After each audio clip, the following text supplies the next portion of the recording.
The Siege of Londonderry in 1689 is one of the landmark events in British and Irish history, an event of such importance that its outcome has shaped and continues to shape the history of both Britain and Ireland. For 105 days, up to 30,000 Protestant people held the walled city of Londonderry in the face of the army of the Catholic King James II. For many of those within the walls, their very faith was at stake. Defeat would see the persecution of Protestants and the ending of all Protestant power and influence in the face of Catholic rule. The seeds of the siege had been sown in 1685 with the accession of King James II to the English throne. James was a devout Catholic and soon set about a project to impose Catholic influence upon his three kingdoms, which had previously been subject to Protestant control. Within Ireland, the new regime was a particular threat to the overwhelmingly Protestant plantations that King James I had established in the 17th century. Londonderry was perhaps the pinnacle of the plantation project, with its walled city a solid physical statement of the new Protestant settlement of Ulster. It was a natural site of Protestant sanctuary, and therefore a key target for James' Catholic reformations. In 1688, the city had a population of around 2,000, who were growing increasingly uneasy about King James' intentions. A decision to post a Catholic force, the Red Shanks, to defend the Londonderry garrison, compounded by the discovery of a letter in Comber, County Down, which apparently threatened a massacre of Ireland's Protestants, as had happened previously in Ireland in 1641, had caused widespread alarm. On the 7th of December 1688, the Red Shanks arrived at the city to take over the garrison. Faced with the dilemma of an obvious threat to its Protestant population, but fearing an open act of defiance of the king, the city's rulers pondered their actions. Whilst they did this, a quick-thinking group of 13 young apprentices in the city seized the initiative and shut the gates in the face of the Red Shanks, in an act of open defiance of the king. As the gates were closed, the cry of "No surrender" went up from the Apprentice Boys. The Apprentice Boys had great popular support from the fearful Protestant population, but the city's rulers were more circumspect. A letter was issued to England that rejoiced that the city had been spared possible slaughter, but criticised the actions of the Apprentice Boys as impulsive. The letter spurred negotiations which eventually saw the Red Shanks withdrawn from outside the walls, and Robert Lundy, a Protestant, but with a military record of loyalty to the king, installed as governor of the city. Inside the city, preparations abounded for its defence. Cannon were located on the walls and on the tower of St Columb's Cathedral. Food was stockpiled, and David Cairns, who had travelled to London in the wake of the shutting of the gates, was organising military support to sail for Lough Foyle. As these preparations took place, Londonderry's population grew steadily as Protestants sought sanctuary there and prepared for the worst. And, on the 13th of April, the worst came.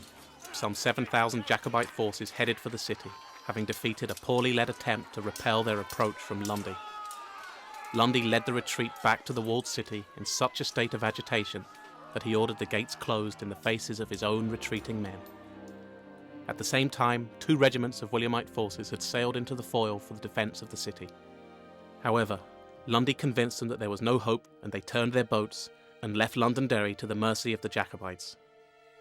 It is for this act of apparent treachery or downright cowardice that Lundy is, to this day, held up as the ultimate traitor in Irish history and burned in effigy inside the walled city each December.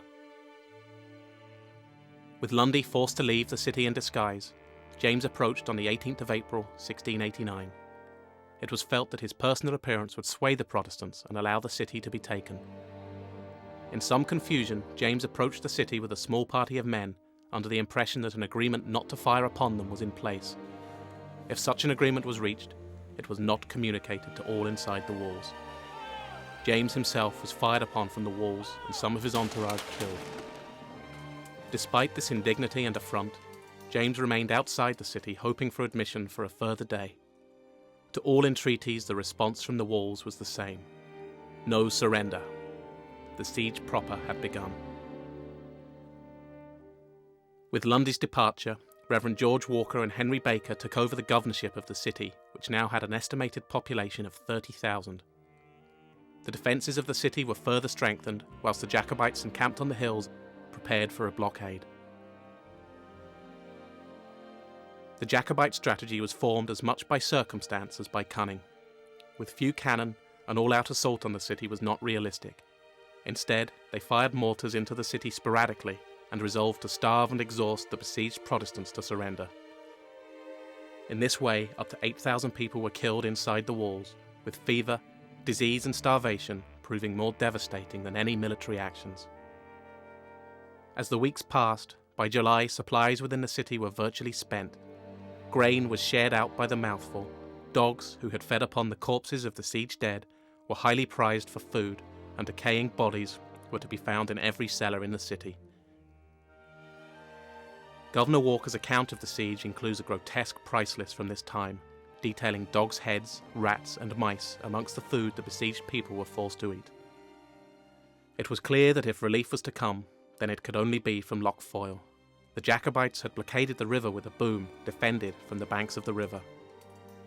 The ship that eventually broke the boom was the Mountjoy, under the command of Michael Browning, who was killed in the course of his actions, and supported by the Dartmouth, the Swallow and the Phoenix.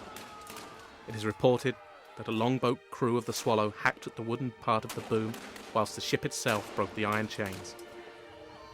As the Mountjoy broke through, it was clear to the Jacobites that they could not triumph, and the siege was effectively over. It was to take 3 hours before the Mountjoy could eventually land at the city's dock. The enemy continued to fire into the city until the 31st of July. That night, they burned their camp, and early on the 1st of August, their retreat had commenced. Amid scenes of joyous celebration, the siege was lifted and the city relieved. The Apprentice Boys had begun a process that had seen the Protestants of Ulster face down the Jacobite forces and effectively secure the Protestant population in Ireland. At the heart of the story, and the Ulster Protestant fortitude ever since, was the walled city of Londonderry, the maiden city, unbreached.